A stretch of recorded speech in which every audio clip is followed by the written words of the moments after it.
This is a recording of this year's Virtual Residency Fair. We'd like to take the time to thank the programs that volunteered their time to present to this year's applicants.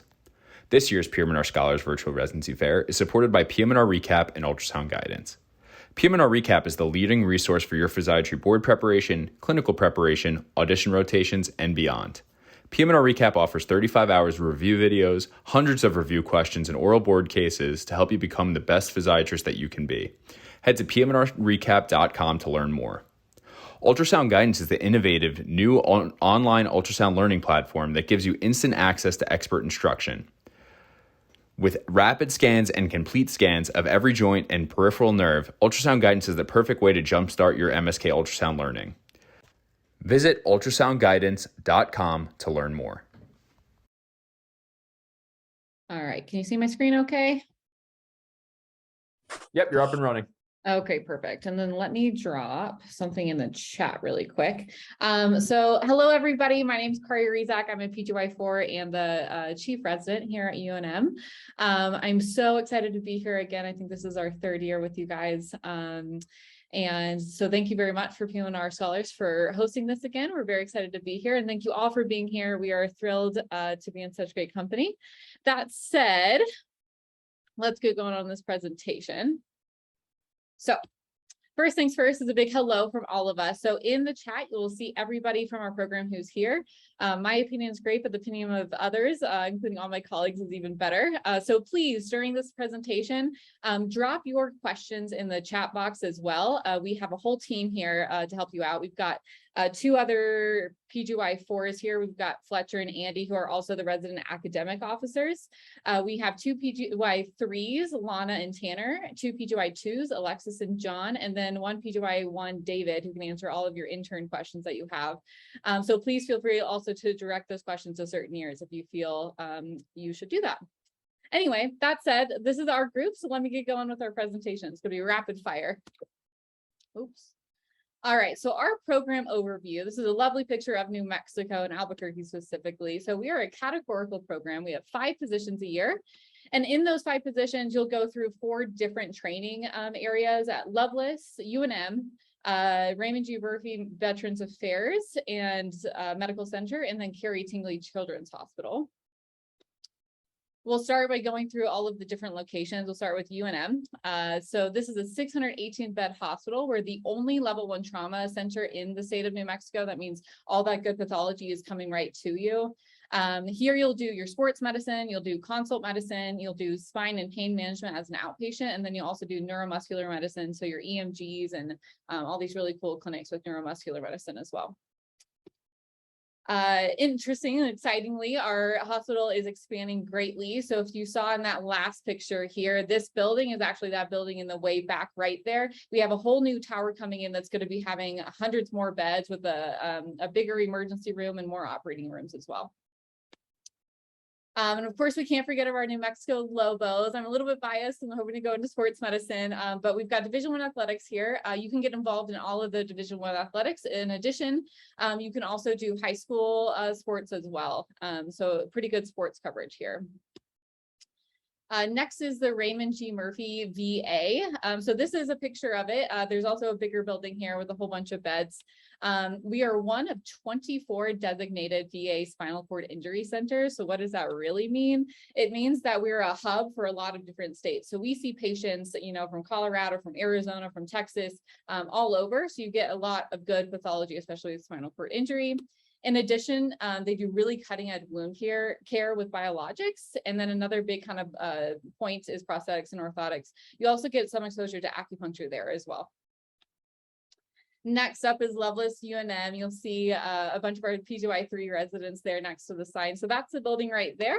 It's a 62-bed hospital. It's an inpatient rehab, and it also does outpatient services as well. So it really does a comprehensive care. We are CARF accredited in brain injury, spinal cord injury, and stroke. And we even have a new brain injury attending coming in September as well. As for Carrie Tingley Children's Hospital, this is a real picture of the Children's Hospital, at least the inpatient side is so cute. So we're the only full service children's hospital in the state of New Mexico, and we're the only full service pediatric rehab hospital in the state. again, we're the only ones, so all the cool pathology comes to us. We've seen some really interesting cases, really interesting write-ups as well. So now let's go to a big overview. So we have 10 5-week rotations per year. Inpatient rotations are scheduled over 2 consecutive blocks, which means you'll stay on for 10 weeks. Rotations break down essentially like this. We have 13.5 months of inpatient, and then we have 2.5 months of consults, which I kind of feel like are inpatient, but a little bit outpatient. And then we have 20 months of outpatient experience overall, including injections with fluoroscopy and ultrasound. And then in your PGY 3 and 4 year, you have electives that you can choose to do whatever you want with. As for call, residents do take call only when they're on inpatient, and that is home call or pager call, or you can choose just to use your cell phone if you're not a big fan of pagers. So here's a nice example schedule. So the stuff in gray is inpatient or like pseudo inpatient like consults. So here you'll see that in your PGY 2 year, you're much heavier in your inpatient side. And then as you get to your 3 and 4 years, it becomes more and more outpatient. But again, you do have some outpatient exposure in your PGY 2 year with those fluoroscopy and ultrasound procedures as well. As for didactics, so you're learning. So Thursday mornings are when we have them. They're about 3 to 4 hour blocks, and they're divided into educational blocks, and they repeat every 18 months, except for orientation, which happens at the beginning of the academic year, and then anatomy, so we can get really good anatomy, and that recurs annually as well. So here's an example of all of our blocks that we have. Some that I'd like to point your attention to. A new one is diversity, equity, and education, which we will be focusing on women in medicine, and then general peoples with disabilities. And then our QI and research longitudinal curriculum is absolutely exceptional. I'll talk about that a little bit later. A little bit more about didactics. We have some special didactics. We've got Grand Rounds, which is held every first Thursday. Here we'll have residents present kind of cutting edge medicine within the field of rehab. Then Journal Club, again, is kind of cutting edge. So we pick a few journals that are usually related to one of those topics in that previous slide here. And we go over those journals and we discuss them as a journal club. And then we also have quality improvement and patient safety conferences, or QIPs. They also used to be called M&M. So that's when we go over patient cases that could have gone differently. And then we do that alternating every third Thursday. And then of course, you have your rotation specific didactics in each of your different rotations. As for scholarly activity, here's where the QI and research comes back into play. So we have this longitudinal program that Dr. Dutton, our program director, has done an excellent job at. So you'll do one research project, and it can be any of those things that are listed on this slide here. But she'll walk you through the project. So it takes it from something very intimidating like research or QI, and then you can break it apart little by little. Funnily, I was not very into research, and now I think I've got 3 projects that are going right now. So she definitely makes it tangible and obtainable for you, which I think is pretty cool. In addition to that, you'll present your research at our research day, and then we also have a quality improvement symposium that we just did, and you'll present your quality improvement project then as well. As for mentorship, every single resident who comes to our program has a lot of mentorship, starting with the residents mentor-mentee resident team. So you'll get paired with a team essentially right after you match, a team of PGY1s to PGY4s. And so that way you can start connections, start getting things rolling. And then as you go through your years, you'll have somebody to bounce ideas off of for specific rotations or life advice or whatever the case is. And then of course, we've got a faculty mentor for each resident as well. This is going to be distinct from your research mentor and your QI mentor, so that there's no butting of heads if you want to get this project going and you've got other issues that you're working on as well. So they assist in giving you feedback, they help you with scholarly activity, and then they can do career counseling as well. And then of course, Dr. Dutton and Dr. Lacerda are always available to help you in any way. And then they'll do check-ins twice a year for you as well. As for resident wellness, so this is a bigger topic. So I hope you guys can all take a second and scan this QR code really quickly. The Wellness Committee made a nice little brochure of all of our different wellness events and plans and programming that we have going forward. So it's a nice little packet that'll give you a quick synopsis of our wellness. We take it very seriously, and it's our committee is always growing, which is very exciting. We have 4 events, 4 big events each year. One is a meet and greet to get everybody together. We've got a fall festival event. We've got a March, which is a step competition in the month of March. And then we have like a few others packed in there, but go ahead and use that QR code. We also have a few other committees that you can be on if you're in our residency. You can be on the educational committee, and they just did pre-participation physicals for the athletes in the high schools around here. Or you can be in the community outreach committee or the recruitment committee as well. So we've got a lot of committees that you can kind of sink your teeth in and improve the program. That said, the next 4 slides are going to be whirlwind. There's no way I could possibly fit living in New Mexico on a PowerPoint, but I'll do my best to kind of give you a quick synopsis. So we've got living in New Mexico, winter sports. There's a lot of winter sports you can do here. Even if you're not a winter person or you don't love the snow, you can go to the snow and then come back and there's no snow in Albuquerque. So we've got skiing, we've got cross-country skiing, we've got snowshoeing that Aruba's showing you, and there's a whole bunch more outside of that. And then skiing is, I think the closest one is 45 minutes in the Sandia. And then you can go 45 minutes to an hour north to Santa Fe and do that ski hill. And then we've got world class to like 3 hours away as well. Next are sports. We've got the New Mexico Isotopes. We've got our soccer team, the New Mexico United. We've got golf on the UNM campus that you do get discounts for. And then you can even scuba dive in New Mexico. There's the Santa Rosa Blue Hole as well. So there's a lot of cool, interesting sports. And again, more than what's on this page. Hiking, come on, like look at these are not even fake pictures. So hiking in New Mexico is absolutely exceptional. Even if you have no interest in coming to our program, I really hope you could get to New Mexico just to kind of see what New Mexico is like, because it's absolutely stunning. And we call it the land of entrapment because once you come here, you just never want to leave. And then lastly, lifestyle and culture. Again, I couldn't possibly try to put culture into a single frame, but red and green chilies are a big deal here in New Mexico, so you'll have to try those when you come. We've got national parks up the wazoo. We've got beautiful heritage here. Would love for you guys to take a chance to come to New Mexico. That said, that was a really quick synopsis of our program. I'm sorry I kind of flew through that, but we do have a UNM PM&R open house coming up August 25th. If you want to talk to us in a more intimate setting in smaller groups with residents, go ahead and email me or Diana, our program coordinator, who unfortunately was having technical difficulties tonight, but email both of us and we will be able to send you that DM. And then of course, follow us on Instagram. You can get a lot more of our flavor of our culture and our residency on that Instagram. That said, I was hoping we could save some time for some questions. So I'll open it up to anybody who has any questions.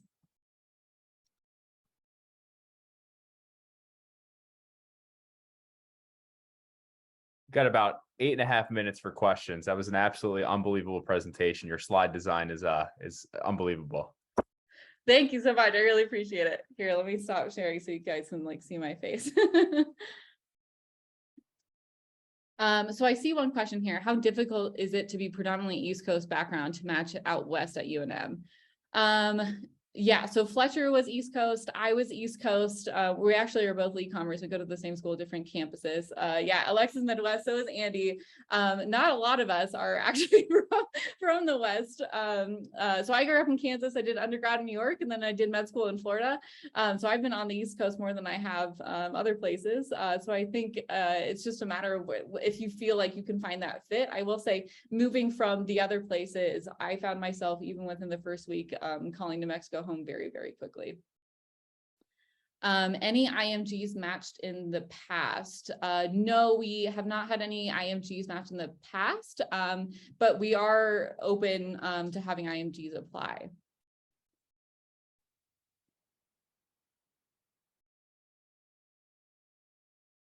What is the patient population pathology that you feel uniquely exposed to in your program? This is such a good question. So yeah, Fletcher is right. So we have a pretty big Native American culture. We've got big pueblos everywhere. And they've got a really interesting culture, and each pueblo has its own individual cultures. We do have within the University of New Mexico a underserved community tract that I think can be adapted to the PM&R residency. So if that's something you're interested in, Dr. Dutton would absolutely be on board, and she's already kind of mentioned it if there's a person willing. But that said, they're incredibly underserved. There's a lot of patients that may not have running water or electricity and stuff that you have to definitely think about as you're discharging your patient.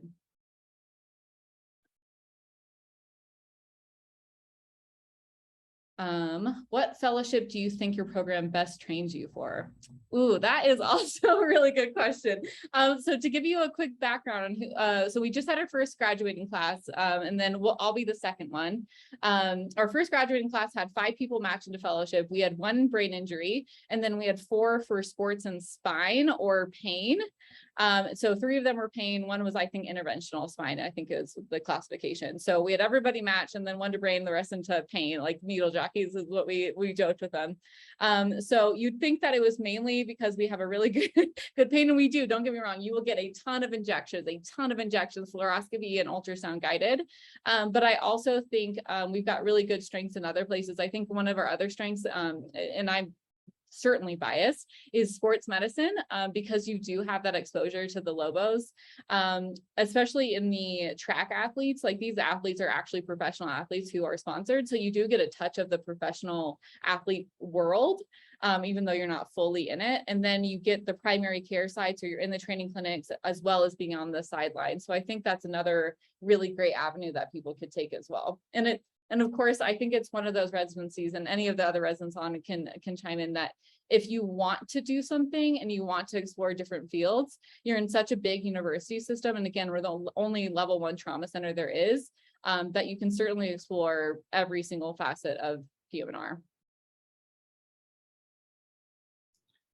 Yeah, just to add to that, I am very interested in prosthetics. I built a prosthetics elective for the program. And my research project is going to be in prosthetics, and we're working on expanding our prosthetics field too. So you can really build the residency the way you want it to be, which is nice. I would say that was actually like a pro to coming to a new program for me as well when I was interviewing 2 years ago now, is that there's so much flexibility. Like Kari said, we had 1 graduating class, but they're all about finding new opportunities. So if you're like a go-getter and wanting to create your own, everyone is so down to help you do that. And really, like, you can make it your own, which is something that definitely drew me to the program.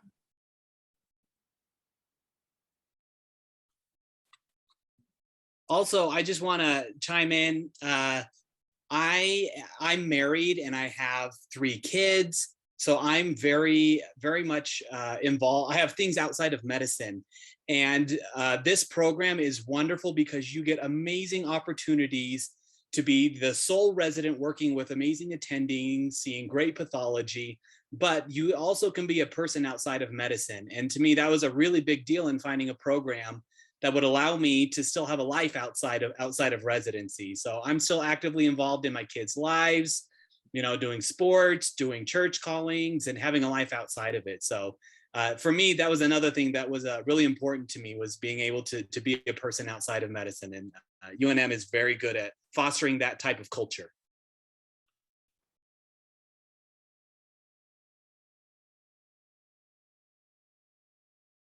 I think we have a few more minutes, so of course we can take more questions, but I do want to plug, of course, our Instagram. And then if you want to chat with the residents on a more intimate level, go ahead and email me or send us a direct message on Instagram, and we'd be happy to send you the link for that.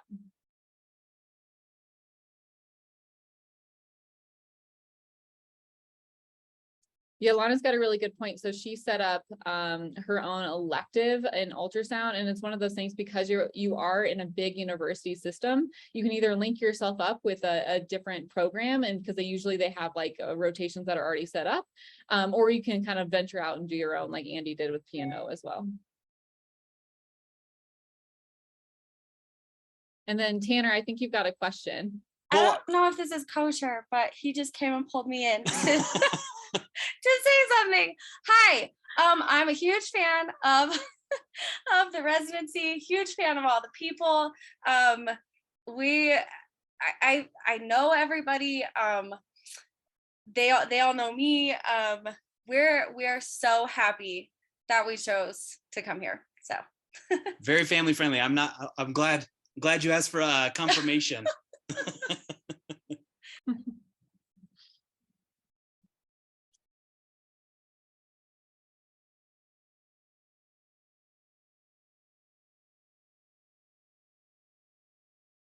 All right, we got about a minute left if there's anything kind of last messages you want to get out?